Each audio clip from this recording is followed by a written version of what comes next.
여야 의원들의 뜨거운 정치 토론, 여의도 펀치 시간입니다. 오늘은 더불어민주당의 노웅래 의원, 국민의힘 김기현 의원 나오셨습니다. 안녕하세요. 예, 안녕하세요. 반갑습니다. 먼저 오늘의 여의도 펀치 첫 번째 키워드부터 보고 오겠습니다. 단순 명료하게 저렇게 윤석열이라고 키워드를 잡아봤습니다. 코로나19 상황이 굉장히 심각하다는 말로 부족할 정도인데 이런 이슈들까지도 빨아들일 정도로 최근에 이제 윤석열 총장 징계를 두고 여야가 굉장히 뜨거웠고요. 법조계도 그만큼 그 이상으로 뜨거웠습니다. 노웅래 의원, 김기현 의원 두 분 다 이렇게 4선 의원으로서 이 두 분의 좀 품격 있는 토론을 기대하면서 먼저 오늘 있었던 여야 원내대표 얘기 먼저 듣고 오겠습니다. 추미애 법무부 장관이 사의를 표했습니다. 검찰 개혁에 대해서 아주 강력하게 추진해 주셨는데 결단에 대해서 경의를 표합니다. 과거에 특권을 내려놓고 국민의 검찰로 나아가는 개혁은 누구도 막을 수 없는 시대적 흐름입니다. 검찰도 새롭게 출발하는 계기가 되기를 바랍니다. 추미애 장관도 축하드립니다. 망나니 역할을 아주 충실하게 잘 수행하셨습니다. 이육사 시인의 절정과 정호성 시인의 시를 언급하셨던데, 절정은 이 정권 광기의 절정이었고 산산조각은 대한민국 법치주의와 추미애 인격의 산산조각이었음을 국민들은 다 기억할 것입니다. 네, 보신 것처럼 두 원내대표의 말 그리고 단어, 표현, 그 모든 것들이 너무나 상충돼 있습니다. 그만큼 이번 사안을 둘러싼 여야의 평가가 매우 극단적으로 형성돼 있다는 거, 그 방증이 아닐까 싶은데, 먼저 이번 징계 부분 정직 2개월 이게 여기가 정당하느냐 그렇지 않느냐는 이제 또 사법부의 또 판단으로 넘어갈 테니까. 이 갈등 구도가 그동안 한 1년 가까이 길게는 그렇게 끌어왔고 최근 몇 개월 사이에는 정말 갈등이 정점으로 치달았었는데, 과연 윤석열 총장, 추미애 장관 무엇을 얻고 무엇을 잃었는지 그 부분을 좀 두 분께 여쭤보고 싶습니다. 어떤 것들을 이번 갈등 구도를 통해서 참 많이 필요하다 이런 호소도 많이 있었고, 그런데 어떻게 보셨습니까?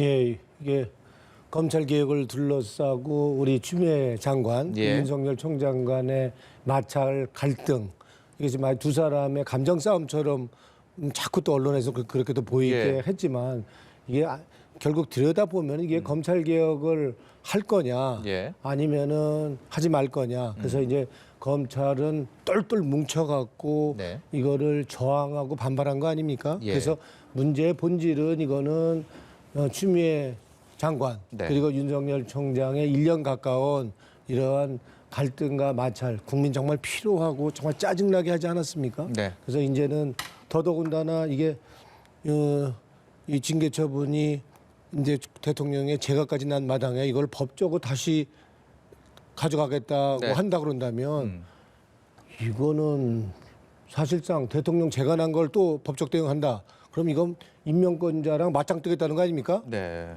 그러면 이 검찰총장도 행정부의 일원이잖아요. 네? 그러니까 그런데도 불구하고 맞짱 뜨겠다 한다고 한다면 이거는 도의적으로 봐도 네. 그렇고, 우리 헌법 7조에 있는 우리 공무원의 무한 책임으로 볼다 그래도 이거는 있을 수도 없고 있어서는 안 되는 정말 일이죠. 예. 그래서 이거는 더 이상 법적 대응으로 가는 거는 있어서는 안 된다라고 검찰한테 분명히 좀 말씀드리고 싶고요. 이게 지금 이게 이렇게 국력 소모적인 이런 낭비, 이런 혼란, 이런 어려움, 더구나 코로나가 확산되고 이 마당에서 이거를 더 법적으로 가져간다는 거는 정말 있어서는 안 된다고 보고요. 우리 윤석열 총장, 네. 본인은 자기 정의가 있다고 하고 본인의 수사를 했다고 하지만 본인의 역할, 이제는 이제 추미애 장관이 물러난 마당에, 그러니까 징계를 둘러싼 그 직무정지를 둘러싼 카운터파트가 없어진 마당에 예. 지금 또 소송을 또 가겠다 하는 거는 과연 이게 누구를 위한 것인지 무엇을 위한 것인지 한번 묻고 싶고요.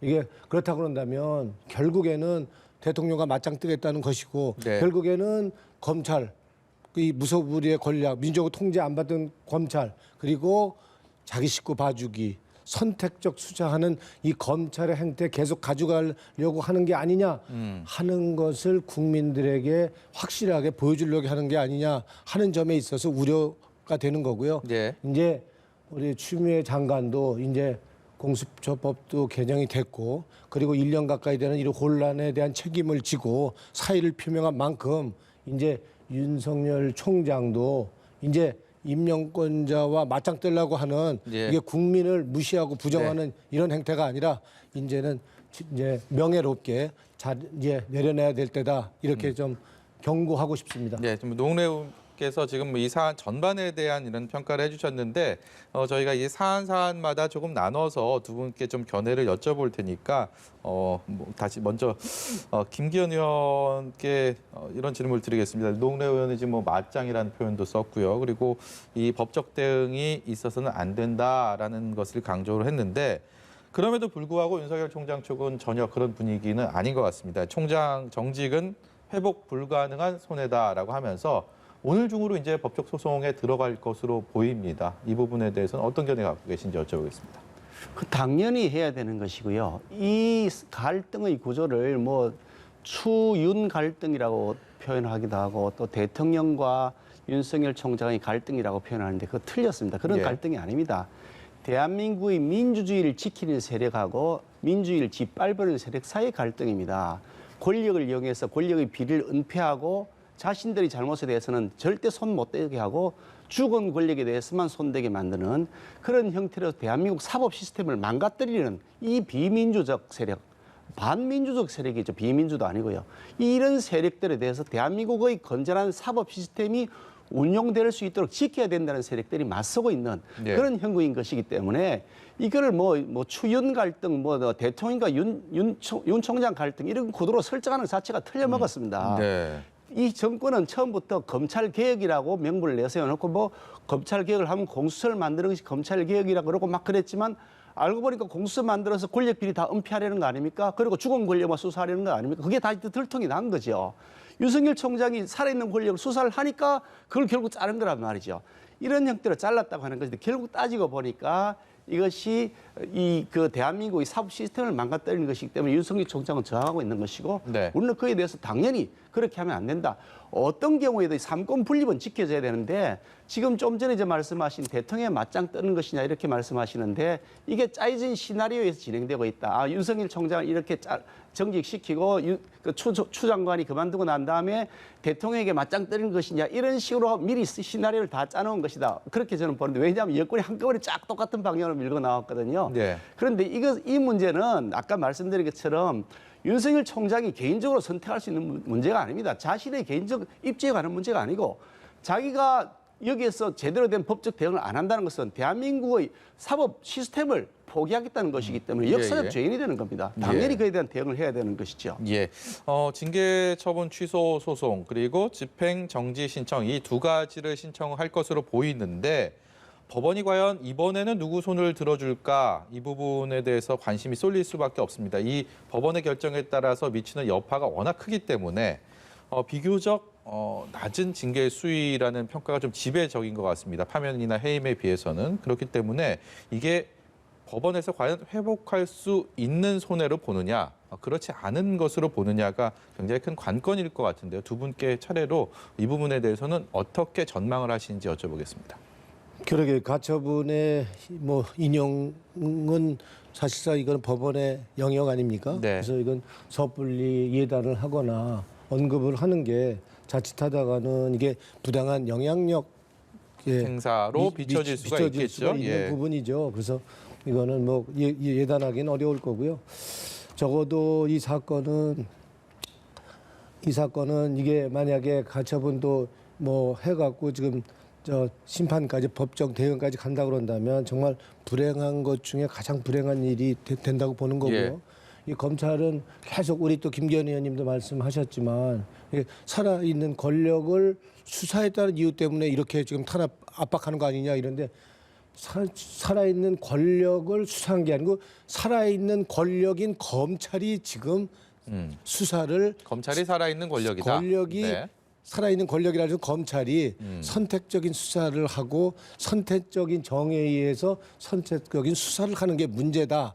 그래서 사실상은 이 검찰 개혁이나 그리고 공수처 설치에 대해서는 우리 국민의힘 이날 한나라당이죠. 한나라당 우리 대표도 저 지지했던 거고 예. 그리고 마찬가지로 총선 우리 저 국민의힘 총선 공약이기도 했던 거 아닙니까? 예. 그러니까 지금 운영이 잘 되냐 안 되냐 하는 거는 그거는 우리가 주도했던 우리 더불어민주당이 책임지고 심판받을 거다. 네. 근데 이거를 제대로 운영돼 보지도 못하게끔 이 검찰 개혁 그리고 공수처 출범 이거 자체를 못하게끔 저항하고 막아서 안 되게 하려고 한다 그런다면 이거는 정말 누워서 침 뱉기다라고 저는 이렇게 보는 거고요. 그런 면에서 이번에 이 징계를 둘러싼 집행정지 가처분에 대해서는 참 우려스럽다라고 생각을 하고요. 그리고 윤석열 총장에 대해서는 그렇습니다. 저번에 징부정지 가처분 신청 떨어졌을 때도 그렇지 않았어요. 적어도 1년 가까이 그렇게 추윤 갈등이라는 걸로 해갖고 마찰을 국민 피곤하게 했으면 그 인용됐다고 해서 바로 또 나온 것도 좀 모양도 나쁘지만 마치 개선 장군처럼 나와서 하는 그 모습은 국민을 생각하는 국민에 대한 사과나 반성이 전혀 없는 네. 그런 모습을 보면서 저 윤석열 총장이 수사를 한다고 하면서 경수를 조금 정치하는 모습이 아니냐. 그러니까 정말 저분이 공직을 계속 하고 싶다 그런다면 저는 떳떳하게 이제는 정치를 옷 벗고 나와서 하는 게 맞다라는 저는 이렇게 봅니다. 그래서 인재 시점에서는 명예롭게 내려놓고 이제 검찰도 새롭게 출발해야 됩니다. 예. 그리고 공수처도 출범했기 때문에 이제는 시대가 전환기임을 이제는 인정해야 된다. 예. 계속 버티고 지금 반발해서 될 일이 아니다라는 걸 분명히 좀 네. 말씀드리고 싶습니다. 앞서서 윤석열 총장에 대한 사법부 법원의 판단이 한 번 있었습니다. 다들 잘 알고 계시는 것처럼 그때는 윤석열 총장의 손을 들어줬는데 이번 소송 이제 아직 제기는 하지 않았지만 오늘 중으로 소송이 제기된다면 이 부분에 대해서는 그때보다도 더 미칠 여파가 결과에 대한 것들이 더 클 것으로 많은 분들이 보기 때문에 거기에 대한 관심이 더 많이 큽니다. 미리 예단할 수는 없겠지만 김기현 의원께서는 그때 당시 상황과 좀 비교해서 이번에 좀 어떤 결말이 나올 거라고 보십니까? 특히 그 집행 정지 신청이 나온다면요? 저는 예전에 판사를 했던 사람입니다. 그래, 그러니까 예. 판사로서 기본적인 상식만 갖고 있으면 이 결과는 뻔합니다. 집행 정지를 안 할 수가 없는 사례죠. 검찰총장 임기가 한 7개월 정도 남아 있는데 그중에 2개월 날리겠다는 것인데 그 절차적으로도 문제가 있습니다. 절차적으로 그 과정을 보면 이게 징계 요구를 한 게 그 법무부 장관이나 말이죠. 일종의 재판심은 검사입니다. 검사가 재판을 청구를 해놔놓고 그 담당할 판사를 검사가 정한 겁니다. 당신이 재판하시오. 당신이 재판하시오. 이렇게 정한 거거든요. 징계위원을 말씀하시는 그렇죠. 거죠? 그러니까 예. 아니 그 법무부 장관이 징계 요구를 해놓고 법무부 장관이 그 판단을 할 심판관을 지정하는 세상에 이런 법이 어디 있습니까? 이렇게 해서 만들었기 때문에 이 징계위원회라는 것 자체는 그냥 쇼다. 라고 하는 거 야바이꾼들 야바이 하는 것도 아니고 이게 국가 운영이 이게 뭐냐라는 지적을 받는 거죠. 저는 이 사태의 진행을 보면서 이번에 징계위원들이 징계한 그 결과를 이렇게 다 봤습니다. 뭐 언론을 보니까 이렇게 벌써 돌고 있더라고. 징계 사유가 뭐 8가지가 예. 제시가 되었는데 어떻게 봤는데요. 그걸 보면서 이 사람들이 개인적인 영달과 혹은 뭐 자신들의 어떤 뭐 그런 그 집단의 이익 때문에 그 양심을 엿바꿔 먹었다. 어떻게 이럴 수가 있느냐. 양심을 가진 사람이 어떻게 이럴 수 있냐는 그런 개탄을 금할 수가 없습니다. 그 내용에 보면 가장 중요한 게 무슨 판사 사찰 뭐 이렇게 한다는데 그 내용들이 이런 겁니다. 여기도 보니까 뭐 전교조 법의 노조 철회 요구하면서 경찰하고 충돌했던 시위대에서 징역 집행유예 이렇게 선고했다라고 되어 있는 것이 이게 어떤 무슨 굉장히 좀 이상한 그 사찰을 한 것이다 이렇게 하는데 이거 다 공개된 판결입니다. 예. 아니, 판사가 공개 판결에서 비공개 판결하는 대한민국이 어디 한 건이라 있을 수가 있습니까? 공개된 판결에 대해서 이 사람이 성향을 분석하는 겁니다. 또 그 내용에도 보면 이 사람이 뭐 주관이 뚜렷하다기보다 여론이나 주변 분위기에 영향을 많이 받는다는 평이 있다 이런다는데, 그 당연히 분석해야죠. 왜냐하면 이 사람이 저도 마찬가지 재판을 할 때 똑같이 분석을 당합니다. 그 사람이 변호사 얘기를 잘 들어주는지 아니면 검사 얘기를 잘 들어주는지 그 사람이 증거를 엄격하게 요구하는지 대충 요구하는지에 따라서 그 소송에 대응하는 사람들이 입장이 달라지잖아요. 예. 그런 내용들이 분석되어 있는 겁니다. 그 내용에 보면 PPT를 좋아한다 이런 얘기했는데 그 PPT를 좋아하는 판사를 분석을 했으면 그 사람에 대해서 좋은 결과를 판결 결과를 내는 PPT를 만들어야죠. 이런 걸 분석해 놓은 걸 가지고서 그에 대해서 사찰을 했다. 그래서 처벌한다고 하면 아니 공개된 자료를 활용하는 것도 개인정보 위반이라고 한다면 예. 이걸 갖고 징계를 해가지고 징적 이결을 했다 말이 안 되는 거거든요. 절차적으로 봐도 터무니없고 특히 그게 심재철 뭐 또 하고 뭐 김관정 몇 사람의 진술서가 제출돼 있다는데 이런 진술서란 것은 본인이 자기 마음대로 쓰는 거기 때문에 예. 진술서를 쓴 작성자를 세워놓는 겁니다. 재판정에 그 심판정에 세워놓는 겁니다. 그렇고 본인이 진술한 내용들에 대해서 따져 묻는 겁니다. 왜 이렇게 썼느냐? 그러면 이런 내용들에 대해서는 당신이 왜 거짓말했느냐?라고 따져 묻는 그걸 탄핵이라고 하는 절차입니다. 정인의 그 신병성에 대한 탄핵이라는 절차인데 그거 절대 무시해버리고 진술서 그것만 증거를 해서 해버렸단 말이죠. 예. 정의 채택 다 철회해버리고요.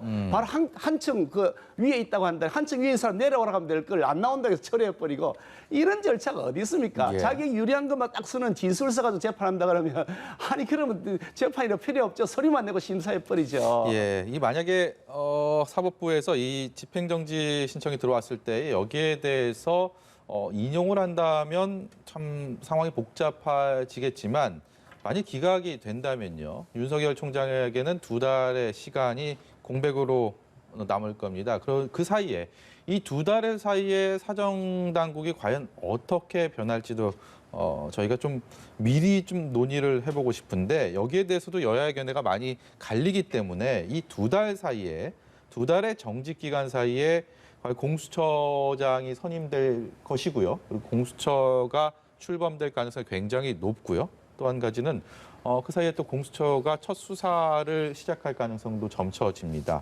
여기에 무슨 권력형 비리로 지금 명명되고 있는 월성 1호기, 라임 옵티머스 그리고 뭐 울산 사건 관련 이런 수사들이 공수처로 또 넘어갈 것이냐 야권에서는 거기에 대한 또 문제 제기를 하고 있습니다. 벌써부터 이런 일련의 2달 뒤에 변화될 사정당국 여기에 대해서 뭐 의혹도 있고요, 불식도 있고 좀 여러 가지 의혹들이 그런 얘기들이 나오고 있는데 노웅래 의원께서는 어떤 견해 갖고 계세요? 그렇게 권력형 사건에 대해서 그리고 권력형 비리를 척결하자고 만드는 게 공수처잖아요. 네. 근데 이제는 지금 출범도 안 했는데 제대로 안 할까 이렇게 걱정을 한다 그런다면 이거는 사실상 발목을 잡는 거 아닙니까? 예. 시작을 해보고라도 문제를 좀 삼아야 되는 거 아닙니까? 그리고 이 검찰 개혁이나 그리고 공수처의 역사성을 보십시오. 이게 우리 민주당만 주장한 건지 한나라당, 국민의힘도 같이 주장을 했던 거 아닙니까? 이거 검찰 개혁 필요하다, 공수처 필요하다. 고위 공직자 비리 척결하기 위해서 했던 역사성이 있는 거 아닙니까? 네. 그렇다면 일단 출발을 해야지. 이거 지금 김기현 의원님 여기 눈 시뻘게 뜨고 계신데 여기 지금 우리가 말하는 울산 선거 개입 이거 우리 맘대로 이거 만약 공수처로 가져간다 그런다면 네. 김기현 의원님이 가만히 있겠습니까? 그래서 실제로 공수처법 24조에 그렇게 돼 있지 않습니까? 그러니까 공정성 논란이 될 수 있는 이런 거에 대해서는 그걸 감안해서 적절할 경우에만 이첩할 수 있다 이렇게 돼 있지 않습니까? 네.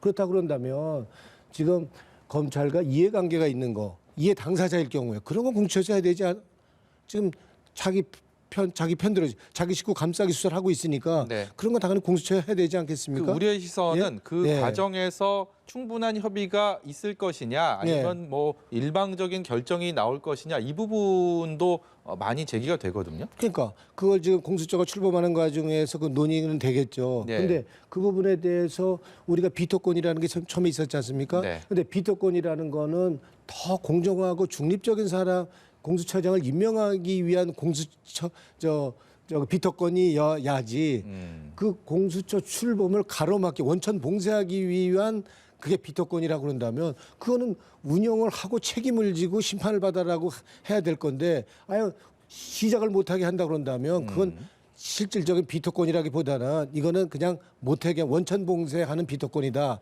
이런 측면에서의 문제 제기를 하는 거고요. 그래서 저는 그렇게 지금 말하는 건 우려와 기우이다. 네. 그래서 일단 지금 어떻게 우리가 지금 매일 여론조사도 나오고 하는 판에 네. 이거를 우리가 정치적으로 악용하고 당리당략 정략으로 이걸 운영할 수 있겠습니까?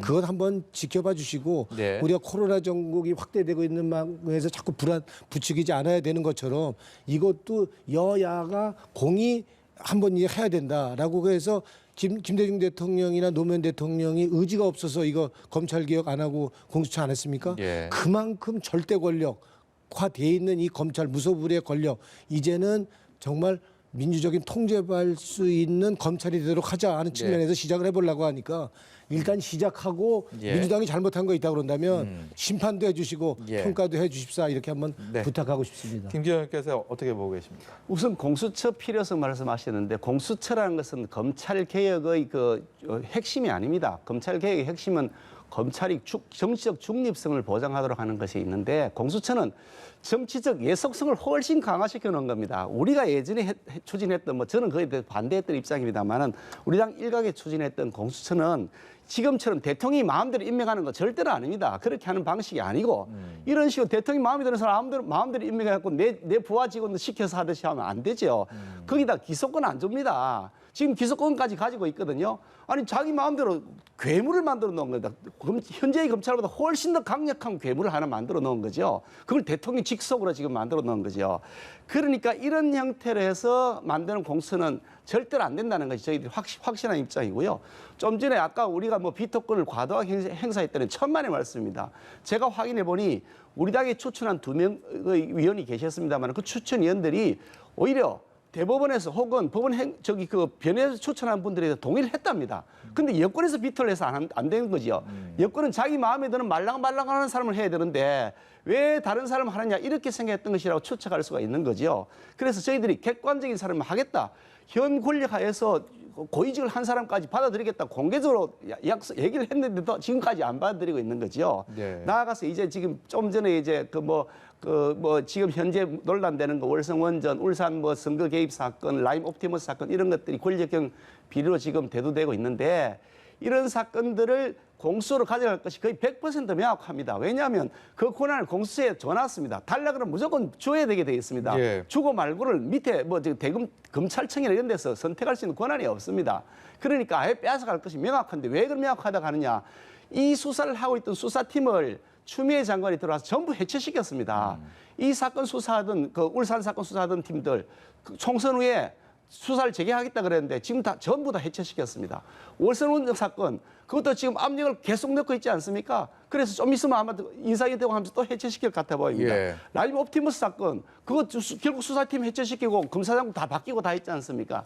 이런 형태로 산권력 수사하는 걸 수사팀 자체를 해체해버리는 인사를 여러 차례 걸쳐 했는데 그런데 아니라고 지금 자꾸 거짓말을 하신다고 하면 그거 믿어지겠습니까?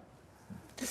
네, 자연스럽게 다음 두 번째 키워드로 넘어가 보도록 하겠습니다. 역시 단순 명료한 키워드입니다. 그리고 앞서서 저희가 얘기했던 그런 주제와도 연결되는 추미애 법무장관에 대한 얘기를 해보려고 합니다.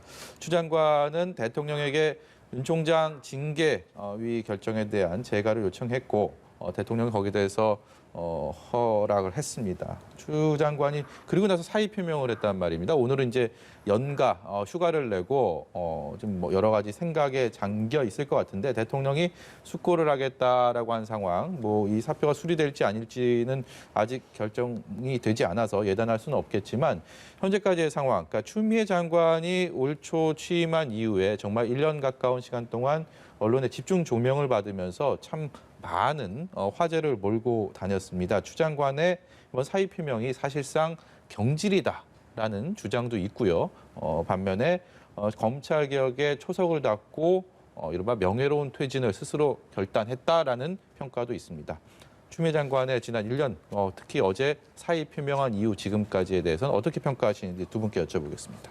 네, 추미애 장관의 사의 표명은 두 가지 점에서 볼 수 있다고 봅니다. 일단은 검찰 개혁의 상당 부분이 지금 이제 진전이 돼 있고요. 그리고 공수처 출범을 앞두고 있는 시점이라고 그런다면 그동안 우리 김대중 대통령, 노무현 대통령이 아무리 그렇게 하려고 해도 못했던 이 공수처 출범, 이 검찰 개혁의 상당 부분이 진전이 있었던 거고요. 예. 그런 면에 있어서는 자의 이제는 역할이 이제는 할 만큼 했다라고 하는 점에서는 평가할 부분이 있고요. 네. 또 하나는 아무리 좋은 대의 명분이 있는 검찰 개혁 그리고 공수처 출범을 한다 하더라도 너무 거칠게 마치 무슨 두 사람의 감정 싸움처럼 보인 거 있지 않습니까? 네. 국민들 피곤하게 하고 참 국민들 정말 괴롭힘을 했던 부분에 대해서는 사실상 공무원으로서 무한 책임을 자세로 난 사임을 표명한 거다 이렇게 봅니다. 예. 그런 의미에서는 추미애 장관을 평가할 만하다고 보는 거고요. 그렇지만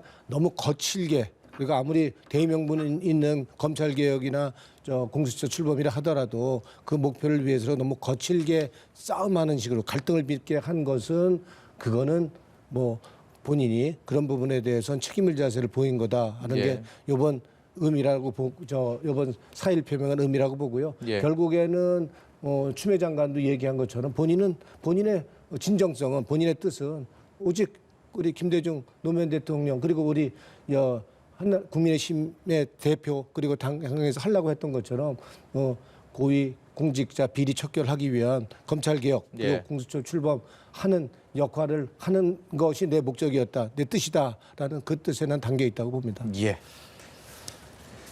김기현 의원께서는 뭐 같은 의견은 추미애 아닌 것 장관의 같은데요, 표정이. 사태는 예. 뭐 다 짜여진 각본이 이제 처음부터 다 짜놓은 겁니다. 이게 지금 징계위원회에서 정지 2개월을 하는 것 자체가 웃기는 거죠. 처음에 완전 죽일 듯이 뭐 증거가 차고 넘친다고 막 그랬던 장관 아닙니까? 그랬더니 정지 2개월 됐는데 와 정지 2개월 잘못되었다 해임하라 이렇게 하는 게 아니고 거기에 대해서 이제 다 끝났다. 이제 나 이제 임무가 끝났다고 사임한다 그러면 이게 처음부터 짜놓은 각본이라 안 볼 수가 없는 거죠. 이미 다 짜놓은 겁니다. 그래 정지 2개월 왜 했느냐? 2개월만 딱 하면 예. 그 사이에 이게 뭐 그 공수처가 발족해서 공수처가 권력형 비리 사건들 다 가져가 버리니까 네. 다음에 다시 돌아온다 하더라도 윤 총장이 돌아온더라도 예. 실제는 아무 권한이 없다. 인사 조치 다 해버리고 안 그래도 손발 잘랐지만 더 잘라버릴 거니까. 그래서 요 목적을 다 달성했으니까 이제 그만두겠다 이런 얘기인데 국민의힘에서 보는 추미애 장관은 어떤 존재입니까? 추미애 장관은 사실은 뭐 대통령의 그 아바타 역할을 한 거죠.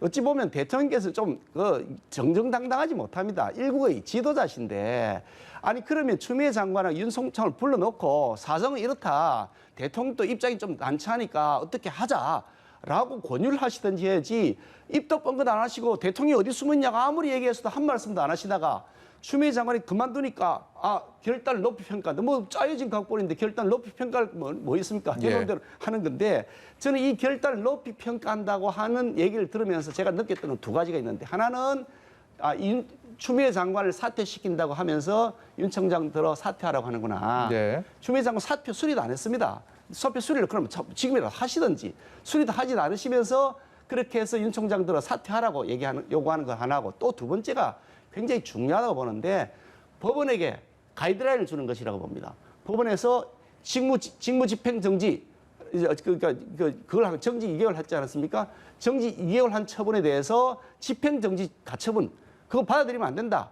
만약에 받아들이면 내가 가만히 있지 않겠다는 무언의 압력을 넣고 있는 것이다. 지금 공수처가 출범하면 판사도 그 수사의 대상이 되거든요. 예. 이런 여러 가지 시스템들이 완비된 상태에서 일종의 재판부에 대한 가이드라인을 주는 것이다라고 예. 하는 느낌을 저는 가졌습니다. 예. 윤석열 총장은 2달 동안 정직이 됐고요. 추미애 장관은 사의를 표명했습니다. 공수처는 출범을 앞두고 있는데 이 모든 것들이 여전히 현재 진행 중이고 갈등이 끝났다고 보기는 두 분 말씀처럼 어려울 것 같습니다. 오늘 말씀 여기까지 듣도록 하겠습니다. 지금까지 민주당의 노웅래 의원, 국민의힘 김기현 의원이었습니다. 고맙습니다. 수고하셨습니다.